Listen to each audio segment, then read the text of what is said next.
It's time for another edition of Litter Media Live on this Tuesday. It is July 18th of 2023 with the Micon. I'm Dan Ramey. He's Mike Smith. I know this is terrible, but I can't remember if this was my mom's birthday or not. Seems like it was. Of course, Mom's been gone since 19. I'm always bad about birthdays, except my own.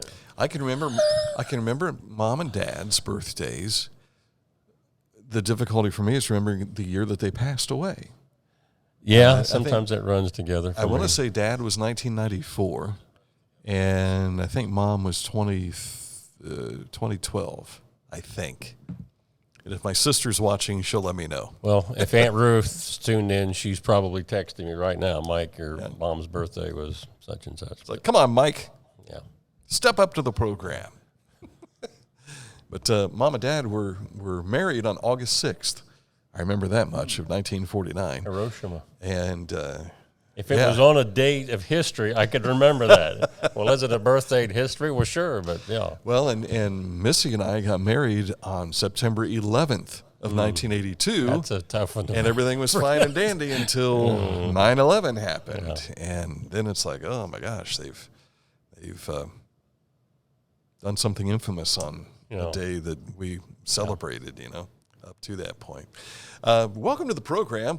We just a couple of old guys just rambling here this morning. And coming up in just a moment, we'll tell you what's actually making news and sports. And this date in history is our Tuesday Revolutionary Minute. So we'll have that for you coming up. Minute comes into play today. Hint. I did that by accident as well. Exactly. Now that you mentioned that, I remember what the subject matter is. Right. Okay, so that's on the way here momentarily as well. If you've never seen this program before, we sit down and chat about the topics of the day, and we share that with you every weekday about 11 o'clock. And if you miss a program, you can go back and see it here on our videos channel.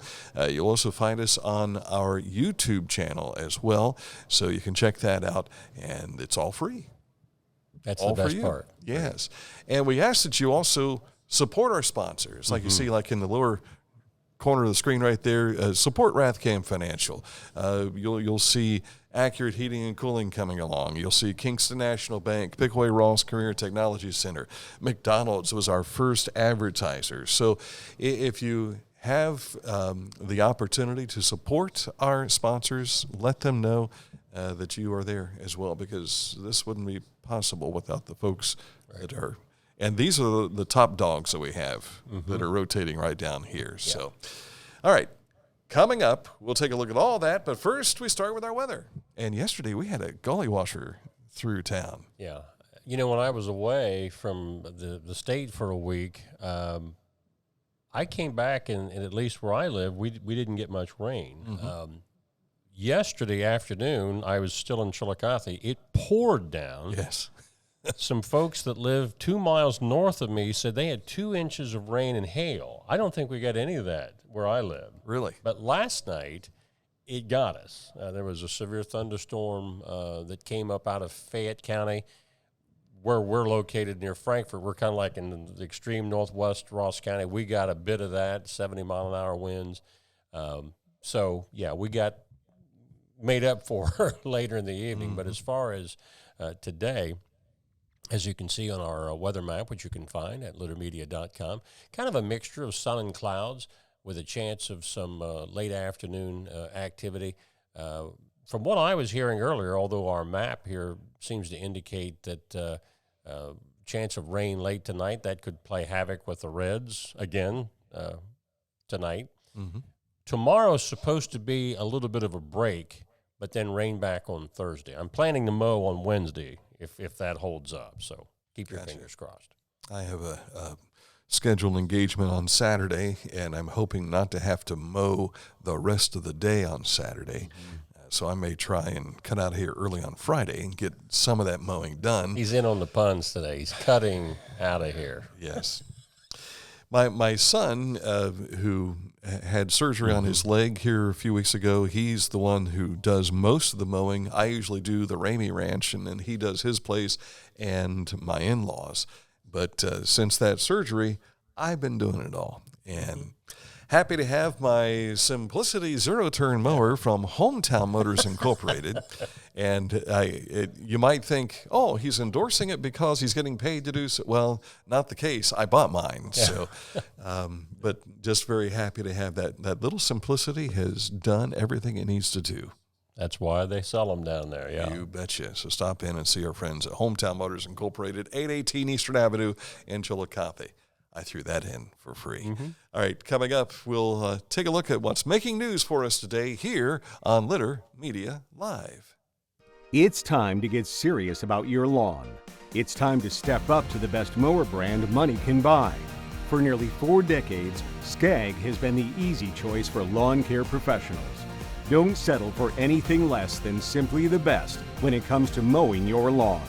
There's sure to be a Skag model that's perfect for your yard, big or small. Make your lawn the envy of the neighborhood. Visit your local Skag dealer today.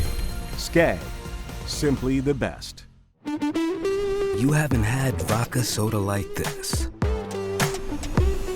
No one has.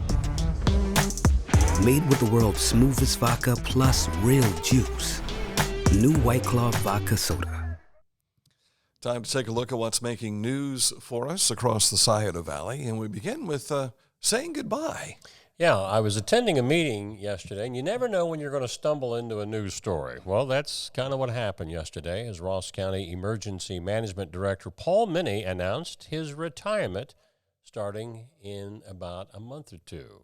Paul tells us. We were meeting with our local emergency planning committee, and I advised them, as I did the commissioners this morning, that effective September the 1st, 2023, I will be retiring as the director of EMA. How many years on board here? 7 years. And what are the plans now?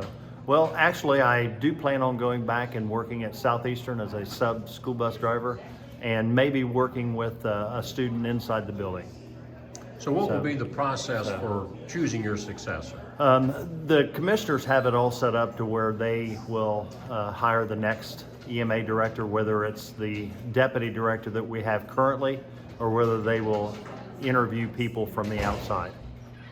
And your thoughts on if you had any advice for your successor? Just keep doing what I've been doing, and that person will succeed.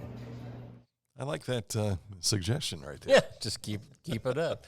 As Paul mentioned, he's been on the job for 7 years. Of course, we've known Paul for many years, but it's kind of interesting to see a lot of the comments that came in on our link through Facebook. Not only well-wishers here in Ross County, but outside of our county, we know Paul, that said you're losing a good one. So he's been well respected by the EMA units across Ohio, and he's been host for many of those exercises that they have. So yeah.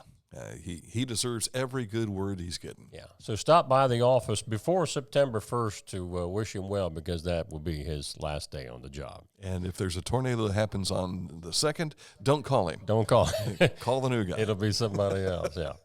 Adena Health System has officially unveiled its new mobile clinic for school-based health.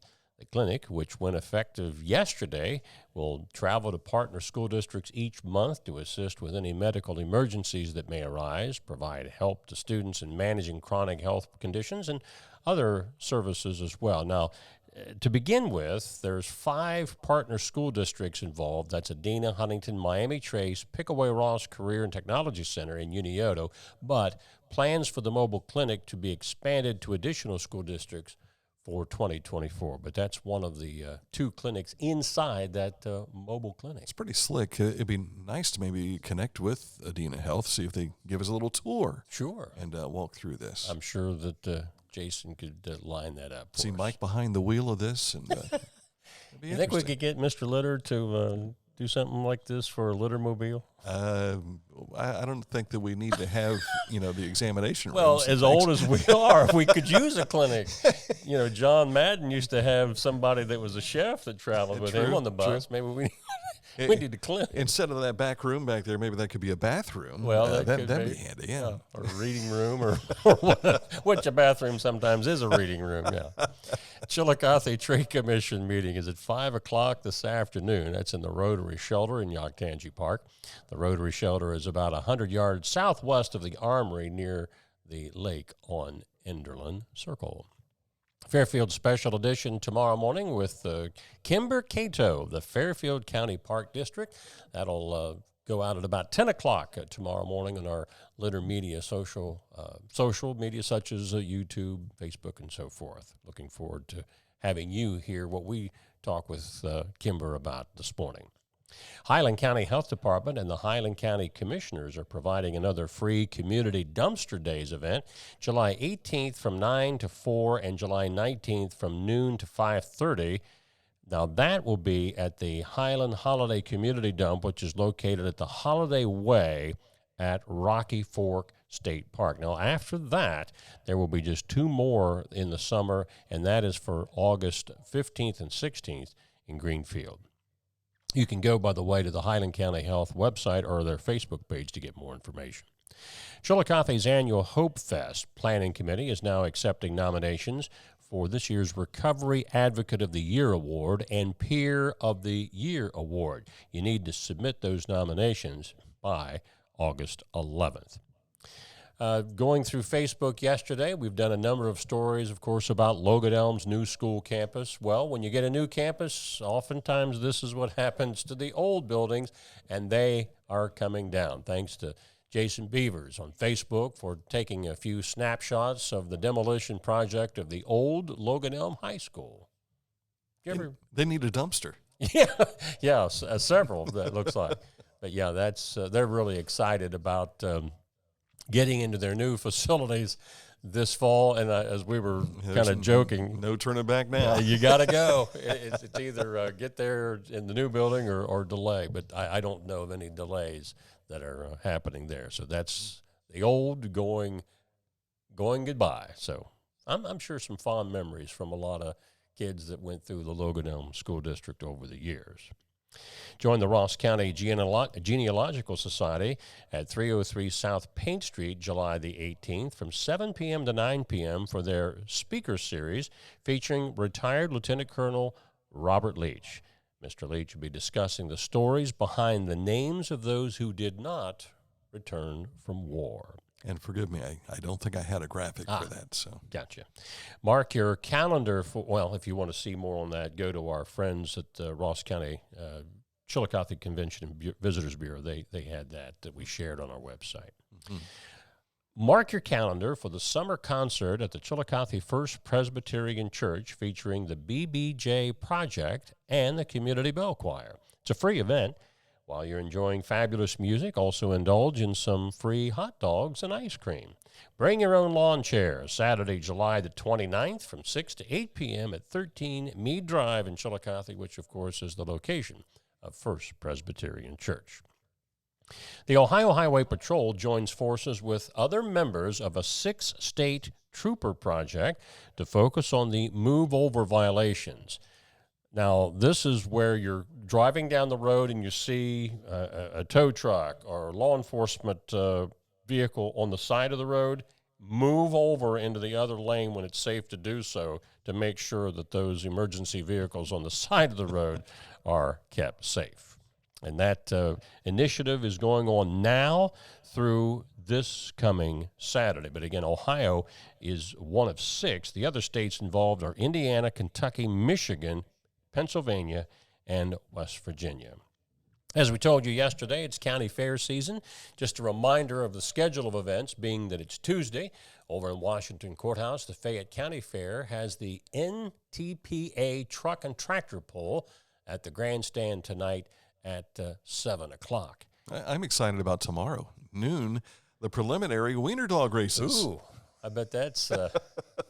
Got to be careful. Free wiener dogs. Uh-huh. And then at 8:30, they'll have the Hills Pet Nutrition Wiener Dog Derby. Ooh, I bet that should be a lot of fun. Yeah. Short-legged little critters going down through there. So that's what's happening in Courthouse. And over in Jackson County, their fair is going on as well.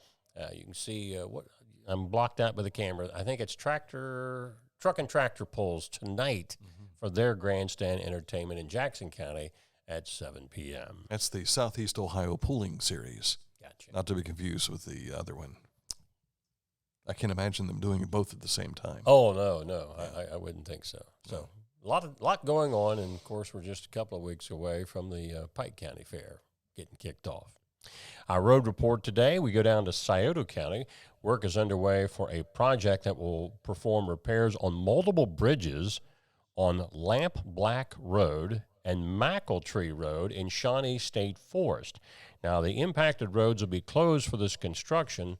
Traffic will be detoured using local routes, and that's going through this fall. So if you're going down into Shawnee State Forest for a family event or whatever, camping, just be mindful of that.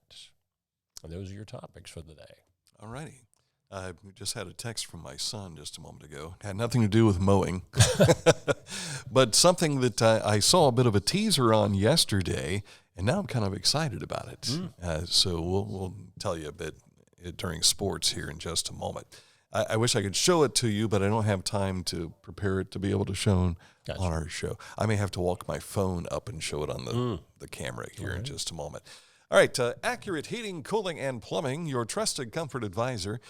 For more than 4 decades now, they have been making it comfortable in your home or your place of business, especially the Majestic Theater, which will have McGuffey Lane celebrating the new HVAC system inside the Majestic Theater that was installed by Accurate Heating, Cooling, and Plumbing. If you missed any of that, just go back on littermedia.com. You can read more about what happened. And while you're there, click on this ad anywhere you see it on our website, and it'll take you right to Accurate's website to learn more about Accurate Heating, Cooling, and Plumbing. News is complete. Sports on the way next. Budweiser beer, the king is second to none. Who drinks Budweiser? You know the type. The people who grind.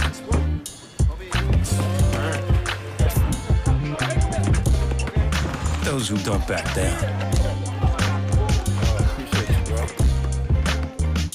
And the ones who don't quit.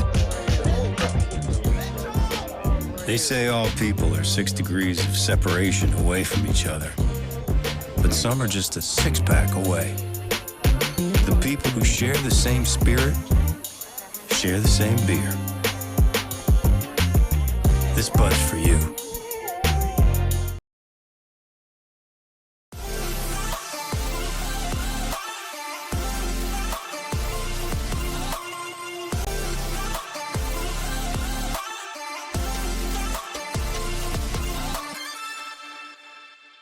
I was looking for a first job. I had been babysitting and decided it was something for a little more permanent. It pays very well.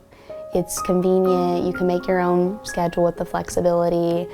That's something that I like. The people that I work with are great. I wouldn't ask for a better crew or management team to work for.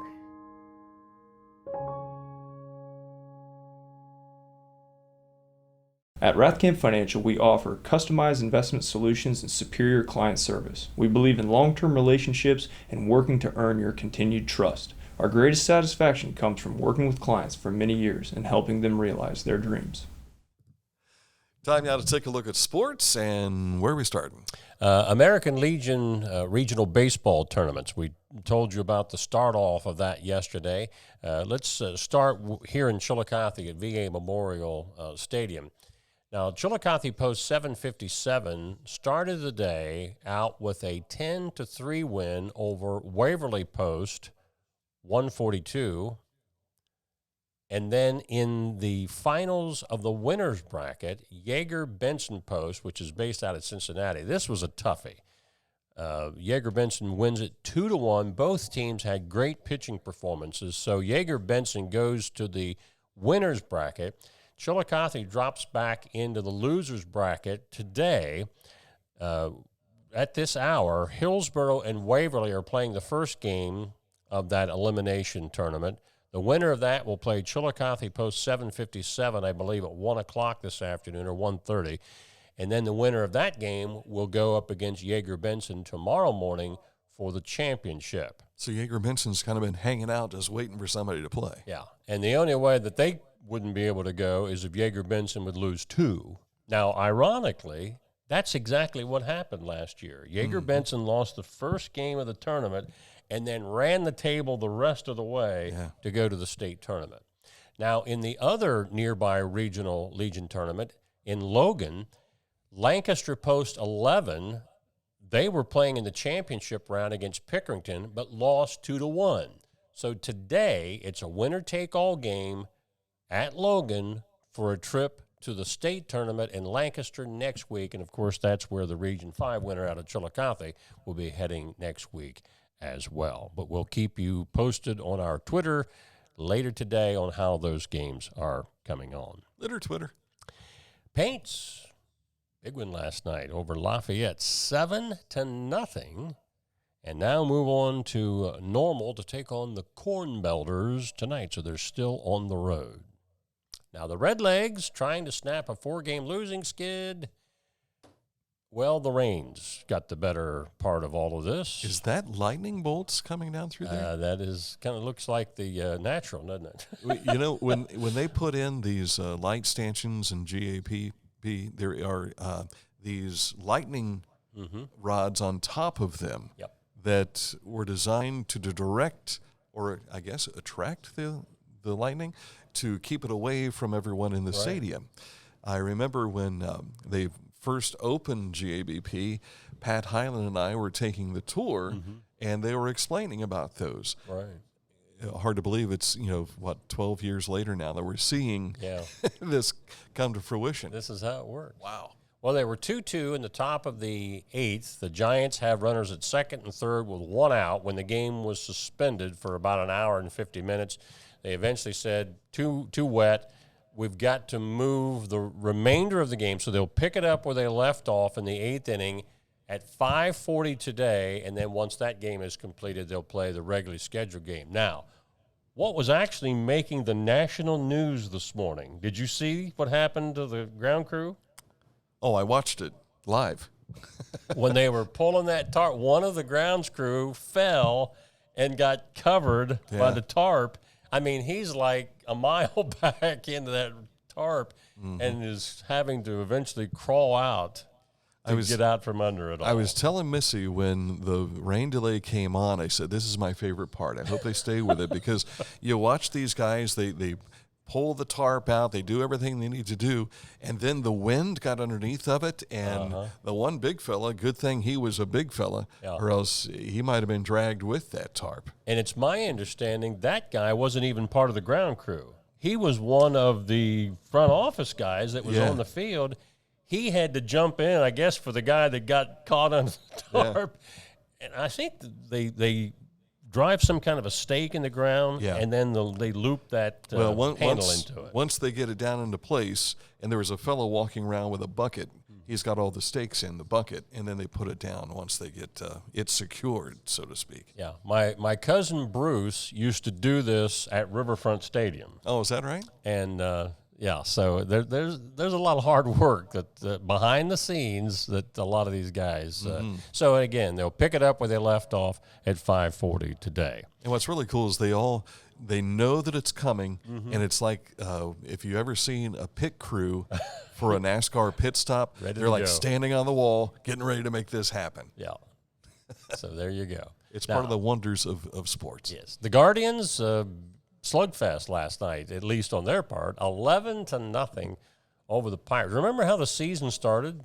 The Pirates were actually in first place by a few games, but they have really fallen on hard times here over the last month or so. 11-0, Cleveland, a winner. Now, we want to show you what my son texted to me, so I'm going to walk this up to the camera. This is only a diehard Cleveland Browns fan would go to all this effort. Yes. If it was a Bengals thing, he wouldn't do this. Now, yesterday, I was watching a little update from Nathan Zagura, who is the color analyst, and it was kind of a neat thing, Mike, and the equipment manager was cleaning a helmet, and this is the end result of cleaning the helmet. It is a white helmet that the Browns are going to go to, I assume, for special games, special outings, so to speak. And it's not the first time, for those of you that are wondering, white helmet? Why would they go to a white helmet? Well, if you remember watching any of the old footage with And this was, I can't remember if Jim Brown wore one of the white helmets or not, if that happened before he arrived, but we remember seeing Marion Motley, Otto Graham, a lot of those guys back in the true heyday of Cleveland Browns football. And I like this because they're kind of going back to it. But those helmets didn't have the stripe. Right. I think they had numbers on the side of the helmet as well. Yep. So as a longtime Browns fan, it's cool to see them paying homage in that respect. When the Bengals went to that all white with the tiger stripes, the first thing I thought of was a zebra, not the white Bengal tiger. I thought, oh great, they've turned into prey. But it's like almost the albino zebra is the way it looks. Yeah. Like Cincinnati Zoo has. But at first I thought, here's the zebra. It's the one that is always attacked by the lions and everything else in the jungle.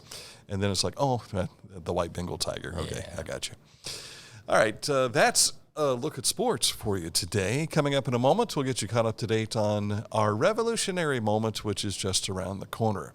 All right. We were talking just a moment ago about the need for dumpsters, like the folks up at the construction going on at Logan Elm. Well, if you're doing something like that similar, whether it's your home or your business, you need to call Scioto Valley Dumpsters, 740-253-8389. Carl will come out or send one of his boys out, and they'll drop off one of these dumpsters. And when you're done filling it up, they'll haul all that stuff away for you. 740-253-8389 for Scioto Valley Dumpsters. Revolutionary moment next.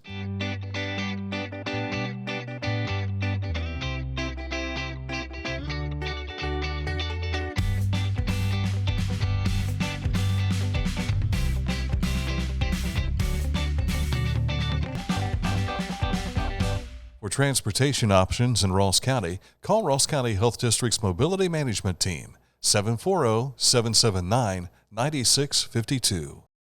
When ensuring what's important to you, Andy Tomlinson and his associates are there when you need them the most. Tomlinson Insurance, for the best coverage at the best cost. Visit TomlinsonINS.com to learn more.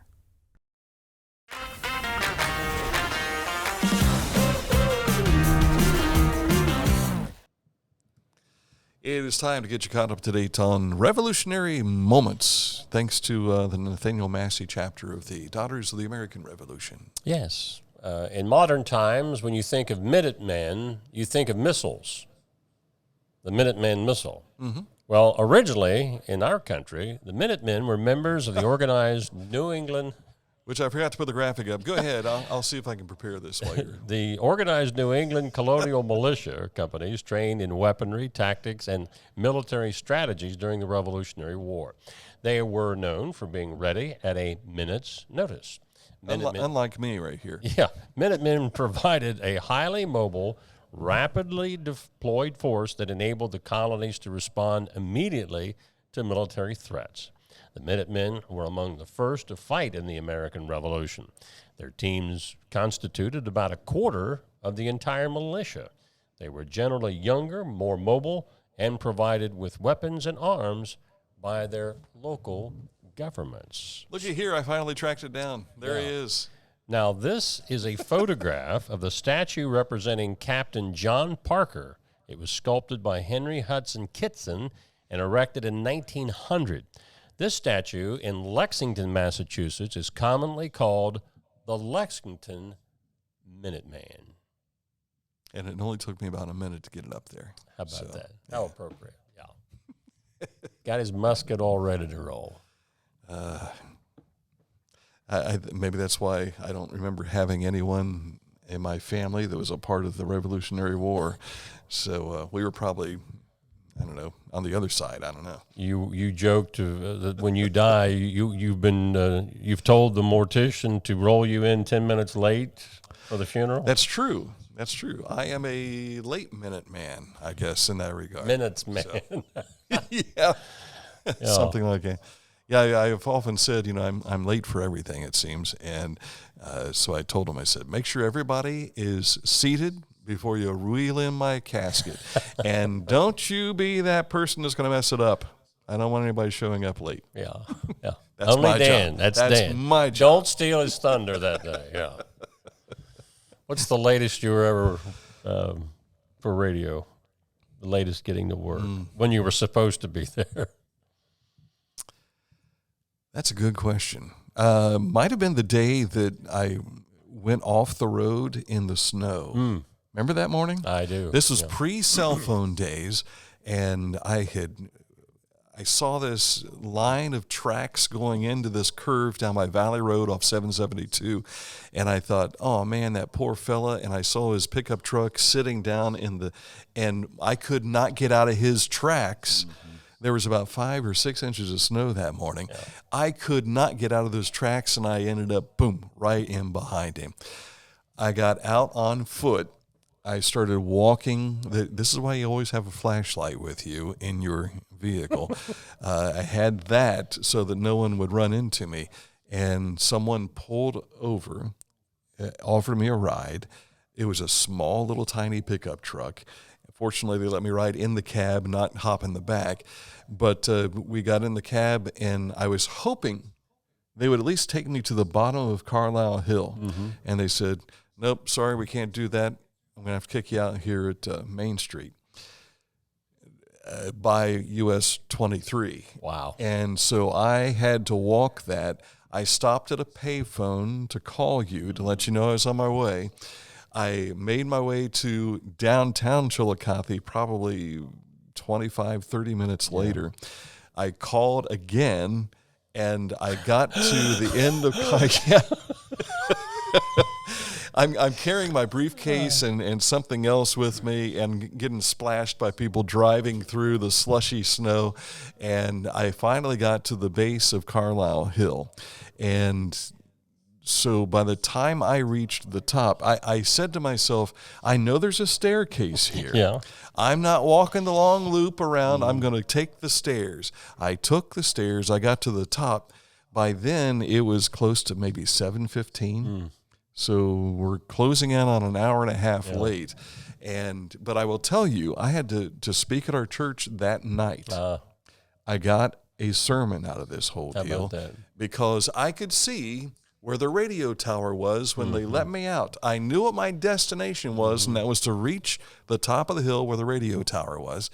And so I started this long journey and all the stuff that I went through, and then I got to the base of the hill, and I couldn't see the tower anymore. Yeah, that's right. And so now I have to make a tougher journey to get to my destination.